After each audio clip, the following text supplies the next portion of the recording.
E Hugo Souza foi mais uma vez herói no Corinthians. Para desespero dos torcedores da Lusa, vídeo de hoje do canal do Nicola te conta que o goleiro acaba de se tornar o terceiro da história do Corinthians com mais pênaltis defendidos. E fala sobre os ótimos números de audiência na TV aberta com o Corinthians em campo. Isso sem falar nas últimas do mercado, bastidores, finanças, Fagner liberado para enfrentar o Corinthians e muito mais.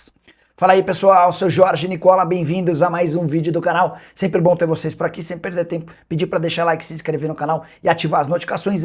Agora sim, bora começar o vídeo com aquele tradicional giro de notícias para contar que a Cazé TV sempre teve mais audiência do que a GE TV, enquanto as duas competiam por jogos dos campeonatos Paulista e Carioca. A Cazé TV apresentou Portuguesa e Corinthians, a GE TV apresentou Madureira e Flamengo. Cheguei a printar um momento no segundo tempo em que a diferença era de quase 1 milhão de usuários únicos a favor da Cazé TV. A Cazé TV tinha 2 milhões e 200 mil contra 1 milhão e 300 mil da GE TV. Quero falar agora sobre Hugo Souza, o grande herói, mais uma vez, da classificação do Corinthians para as semifinais do Campeonato Paulista. E dá para dizer que a noite do corintiano, nesse domingo, foi perto da perfeição. Não pela atuação, o time deixou a desejar e não foi bem no empate 1-1 com a Portuguesa, mas esse empate com vitória nos pênaltis por 8-7 permitiu ao Corinthians escapar de um clássico contra o Palmeiras na semifinal com um jogo único na Arena Barueri. O adversário do Corinthians na semifinal será o Novo Horizontino, partida única no interior do estado. Importante registrar que o Hugo Souza se tornou o herói da classificação porque pegou 3 pênaltis, um no tempo normal, quando o jogo estava empatado em 0-0, pênalti cobrado pelo René, e mais 2 na decisão por pênaltis. Ele pega outro pênalti do René e um pênalti convertido ou cobrado pelo Cauari. Esse, inclusive, foi o pênalti determinante para a classificação alvinegra. Registrar que o Corinthians mostrou sinais de cansaço no jogo contra a Lusa, porque havia enfrentado o Atlético Paranaense na quinta-feira no gramado sintético em Curitiba. O gol do Vitinho sai apenas aos 48 do segundo tempo. Quero contar sobre o desempenho espetacular de Hugo Souza em pênaltis com a camisa corintiana. Ele já tem 14 defesas de pênalti, 29 gols sofridos e 2 batidas para fora. Com essas 14 defesas, significa que 31% das batidas não entraram. 35,5% se a gente considerar também os 2 pênaltis cobrados para fora. Léo Jardim, goleiro do Vasco, que tem bom desempenho em cobrança de pênaltis, tem um percentual de 20% de defesas de pênalti, contra 31% do Hugo Souza. O Hugo acaba de se tornar o terceiro goleiro que mais defendeu pênaltis na história do Corinthians. Com essas 14 cobranças, ele superou o Gilmar dos Santos Neves. O Cássio, com 32 defesas de pênalti, lidera. O Ronaldo Giovanelli é o segundo com 27. A grande diferença é que o Cássio pegou 32 pênaltis em 712 jogos. Ronaldo Giovanelli pegou 27 pênaltis em 602 jogos. Já o Hugo pegou 14 pênaltis em apenas 102 jogos. Você levaria o Hugo Souza para a seleção brasileira? Qual o tamanho do goleiro do Corinthians? Já usa o espaço para comentário e registre sua opinião. Só não esquece de deixar like, de se inscrever no canal. Quero falar que o Corinthians garantiu ótimos números da TV Record na vitória nos pênaltis contra a Lusa na noite desse domingo. A Record teve média de 13,9 pontos durante o jogo, com picos de 17,7 pontos. O fato de as penalidades terem terminado com apenas 8-7 garantiram ainda mais audiência à Record, que chegou a ser líder, batendo inclusive a Globo por longos 29 minutos. Não é fácil concorrer com o Fantástico, ainda assim a Record, graças ao futebol de Corinthians e Portuguesa, esteve na liderança. Record que teve quase 8 pontos de média a mais do que o SBT, que ficou na terceira colocação. Só a título de comparação, se no domingo Corinthians e Portuguesa deram 17,7 pontos de audiência, no sábado Palmeiras e Capivariano teve 7,9 pontos de audiência. Jogo num contexto completamente diferente, em que o Palmeiras faz 4-0 e passa com enorme facilidade. Corinthians precisou de um gol aos 48 do segundo tempo para levar a decisão para pênaltis e vencer por 8-7. Você sabia que Fagner, enfim, poderá enfrentar o Corinthians sem pagamento de nenhuma multa para o Cruzeiro? Vale a lembrança de que o Cruzeiro contou com o Fagner na temporada passada, na oportunidade emprestado pelo Corinthians. O contrato foi rescindido em dezembro.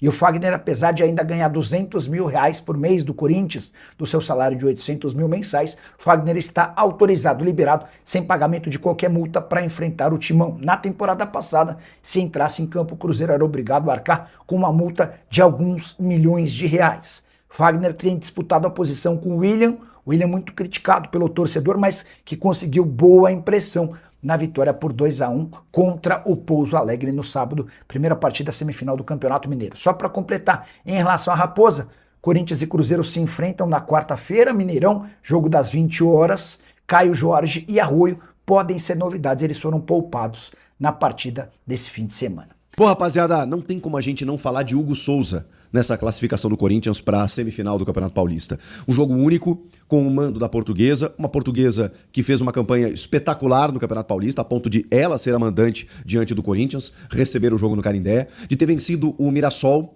na rodada passada, né, na última rodada da fase de grupos do Paulista, e derrubando uma invencibilidade que já durava desde o ano passado, da equipe do Mirassol, o Campeonato Brasileiro inteiro. O Mirassol não foi batido dentro dos seus domínios, pois bem, nem se classificou para o mata e acabou perdendo em casa para a Portuguesa na última rodada. Isso mostra o tamanho desse trabalho do Fábio Matias, que fez um bom trabalho também no Juventude, lá no Rio Grande do Sul, e que leva a Portuguesa às quartas de final, mas que acaba sendo eliminado apenas nas penalidades. Uma equipe que, inclusive, saiu na frente do Corinthians e que antes disso ainda teve um pênalti a seu favor. E aí eu preciso falar do Hugo Souza, porque aí eu tô falando de um goleiro que ele, mais do que garantir os 3 pontos, e quando a gente fala de um mata-mata, ele é o chamado cara decisivo. Ele é o cara que, quando o sapato aperta, quando a coisa enrosca, ele vai lá e resolve pra você. Muitas vezes é um centroavante que faz isso. É um meia, é um jogador mais articulado no setor ofensivo. Eu tô falando de um goleiro, porque esse goleiro, ele é espetacular. Quando a coisa aperta pro Corinthians, lá está ele. Hugo Souza. 14 pênaltis defendidos na história do Corinthians. Cara, ele chegou ontem, entre aspas, na cronologia do futebol, e ele já é o 3º goleiro mais pegador de pênaltis da história do clube, atrás apenas de Cássio e Ronaldo Giovanelli. 2 goleiros que ficaram no clube mais de 600 jogos cada um. O Hugo Souza é o 3º. Ele tá atrás só deles. É impressionante. E desde que chegou, 3 títulos conquistados.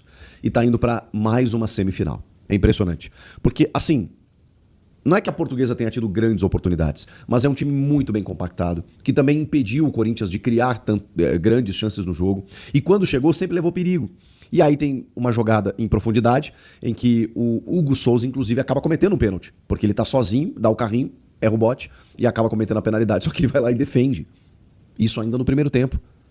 Ok, minutos depois sai o gol da Lusa, ainda no primeiro tempo, mas numa falha terrível do sistema defensivo do Corinthians. E aí, cara, é muito mais falta de atenção do que mérito da Portuguesa, embora, obviamente, né, se os caras chegaram ao gol é porque tem mérito na jogada. Mas é o Ranieri acossado ali por uma marcação alta, dando um balão pelo lado esquerdo.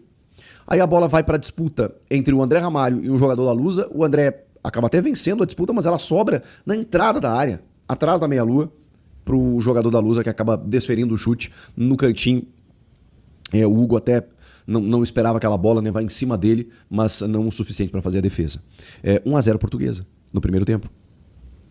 E esse resultado, ele persistiu até os acréscimos, até quando o Corinthians empata no belo gol do Vitinho. Mas antes da gente chegar lá, tem muita coisa. Por exemplo, o Dorival, ele começou o time, a escalação, né? Com um time basicamente titular, com o que ele tem de melhor e tudo mais, só que ao invés da escalação diante do... o jogo passado foi o Bragantino? Atlético Paranaense. Que ele coloca ali o Memphis e o Vitinho no setor ofensivo. Desta vez, colocou Memphis e Gui Negão, para ver se, né, dava uma mobilizada. E aí no segundo tempo, quando ele percebe que, primeiro, o Corinthians está perdendo e ele precisa fazer algo, aí eu preciso chamar a atenção para o técnico do Corinthians, que sabe jogar Copas. É impressionante. Quando vem um mata-mata pro Dorival, ele parece que, tipo o Falcão, né, que era um filme do Sylvester Stallone, ele vira o boné pra trás, ele vira outra pessoa. É impressionante o que o Dorival faz em mata-mata. Ele sabe os caminhos, ele sabe o que fazer. E ele foi pra dentro do time da Portuguesa. Ele foi pra dentro. Porque aí ele botou o Kaique, ele botou o próprio Vitinho, que eu citei. E quando ele bota o Kaique, ele tira o Matheus Bidu, hein? Que tá numa sequência muito grande de jogos, porque não tem o reserva pra ele, o Dorival até falou sobre isso. Ele botou o Dieguinho, ele botou o Pedro Raul na do Memphis, né? Porque o Memphis também, nitidamente sentindo o desgaste, né? Ele perde um gol ainda no primeiro tempo, numa jogada muito boa, né? Do Bidu, toca na direita, cruzamento, e aí o Memphis acaba perdendo o timing ali. O Bidon, que também foi um jogador que teve lesão. Essa questão, gente, eu nem adianta eu ficar falando aqui pra vocês, porque eu acho que é consenso, né? Que muitos jogadores não vão estar na sua plenitude, que outros vão estar voltando de lesão, outros vão estar se lesionando, outros que estão jogando constantemente, eles vão ter problemas físicos e técnicos por conta da questão física. Não tem muito o que fazer. Essa é a realidade do futebol nesse momento. Mas visivelmente dá pra ver que o Memphis está sentindo a questão física. Ele perde esse gol no primeiro tempo, depois ele é substituído, entra o Pedro Raul no seu lugar para fazer a função de 9 mesmo, e aí o Pedro Raul me perde um gol no segundo tempo que... Então, assim, muita gente pede, né, chances pro Pedro Raul. Cara, assim, eu não vou cobrar do Pedro Raul que ele drible meio time, que ele faça uma jogada mirabolante, vindo de trás, atacando o espaço, correndo, driblando 2, 3 jogadores. Eu não vou cobrar isso do Pedro Raul. Eu vou cobrar poder de finalização como um 9 de área que ele é. Porque se eu não puder cobrar nem isso, bom, aí não tem por que ele se escalar, né? Ele recebe um cruzamento do Matheus Bidu, mas assim, açucarado. Ponto futuro, a bola chega pro cara finalizar, e ele se enrosca, se atrapalha com a bola vai pela linha de fundo, ele não consegue concluir de uma maneira positiva, não consegue finalizar bem. Pô, aí fica difícil. Porque a minha exigência é ao que ele sabe fazer de melhor, né? Imaginamos. E não aconteceu. Enfim, mas o Dorival tentou com ele para que houvessem mais cruzamentos e de repente ele poder aparar alguma bola naquele sentido. O Kaique, que é um jogador de mais desenrolado, de 1 contra 1, de velocidade também. O próprio Vitinho. E aí, nesse caso, a mão do Dorival foi mágica. Porque o Vitinho nunca tinha marcado com a camisa do Corinthians. Mas a gente sempre fala, né? E eu sempre falo pra vocês, cara, o Vitinho tem qualidade técnica. Você vê que ele tem virtude, você vê que ele tem talento, você vê que ele rabisca, ele vai pra um lado, vai pro outro, ele consegue ir pra linha de fundo, ele tem profundidade, ele corta pra dentro, ele tem o drible, mas faltava, ou ainda falta, no Vitinho um acabamento. Sabe o que é o acabamento, né? O cara faz toda a reforma lá do teu quarto, da tua sala e tal, mas aí falta aquele detalhe final, né? Que é aquela pinturinha, que é pro rodapé não ficar com uma cor diferente da parede. Cara, o acabamento do Vitinho, ele é péssimo. Especialmente pela tomada de decisão que ele tem. Porque qualidade pra finalizar ele sempre teve. Sempre teve. Acompanha ele no Inter, há muitos anos. Depois dele ter surgido no Botafogo. Depois no Flamengo, muito tempo. Então assim, eu sei da capacidade do Vitinho, especialmente em finalização. E ele não vinha aparecendo. Não falo mais nada. Porque ele apareceu na hora certa. A gente tá falando de acréscimos. O Mateuzinho teve liberdade, é verdade, avançou com a bola e aí deu um levantamento na medida pro Vitinho, que tinha só um marcador à sua frente. Ele cortou pro meio e... caixa, chutou no ângulo. O goleiro nem viu a cor da bola. Esse é o Vitinho que fez com que o Corinthians o contratasse. Esse é o Vitinho que eu conheço. É o Vitinho que tem a capacidade de fazer esse tipo de jogada. Então, claro que tem muita coisa para resolver. Claro que o Corinthians não fez uma boa partida. Inclusive, chegou a ser dominado pela Lusa em determinado momento. A Lusa fez um gol no primeiro tempo. Teve um pênalti a seu favor. Então, é óbvio que as dificuldades elas aconteceram. Mas aí entra o outro detalhe que eu vou falar para vocês e que eu já vinha falando nos últimos tempos. O Corinthians se tornou um time cascudo. Você pode argumentar do jeito que você quiser. Nossa, mas do Atlético Paranaense os caras jogaram melhor. Escapou do pior o Corinthians. Beleza, resultado final quanto é que foi? 1-0 o Corinthians, né? Ah tá, só pra saber. Aí agora, nessa partida, contra a Portuguesa. Não, mas a Portuguesa, veja bem, não sei o quê. Como é que terminou? 1-1 e nos pênaltis o Corinthians classificou. Porque é isso, gente. Quando você não joga bem, você tem que dar um jeito de classificar. Porque é assim que é feito o futebol. Se você jogar bem, a tendência é que você passe, supere o teu adversário. Se você não jogar bem, você tem que ganhar dele de qualquer maneira. Tá, mas como isso, Chico? Você precisa ser melhor do que o teu adversário para passar por ele, não necessariamente no futebol. Você precisa ser melhor mentalmente. Você precisa ser estratégico. Você precisa ser cascudo. E isso o Corinthians tem sido. Olha, o Corinthians pega adversários pelo caminho, cara, e hoje ele entende que pode bater em qualquer um. E isso também é confiança. É confiança. Repito, não foi fácil. O Corinthians escapou, porque estava perdendo o jogo até os acréscimos do segundo tempo, mas aí é qualidade, né? Aí, quando o Dorival vai fazer as suas trocas, e ele percebe que essas trocas elas não caem tanto assim o nível titular, até nesse caso do Memphis pelo Vitinho, o Memphis não vinha entregando o que o Vitinho entregou depois que ele entrou. Então, é relativo também, né? Nossa, mas aí perdeu qualidade. Será? Às vezes não. Às vezes você tem um jogador que tá melhor no banco de reservas, que não pode entrar, aquela coisa toda, o cara que é titular tá um pouco escorado, aí você vai fazer uma troca, já dá uma oxigenada, já dá uma melhora. É assim que funciona. Então, o Corinthians fez o que precisava fazer. Não sem dificuldades, mas ele foi lá e fez. Ele foi lá, empatou o jogo nos acréscimos e nas penalidades ele foi lá e passou. Ninguém vai lembrar das circunstâncias, porque ninguém lembra, sejam elas positivas ou negativas. O fato é que o Corinthians está na semi diante do Novo Horizontino, jogo em Novo Horizonte, jogo duríssimo. O Novo Horizontino que eliminou o Santos por 2-1. Jogo dificílimo, mas esse é o preço. Não tem jeito. Você avançou, você vai pegar o time de melhor campanha.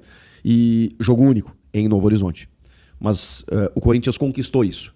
Conquistou a ponto de colocar esses dois frente a frente e eu ainda achar que o Corinthians é favorito.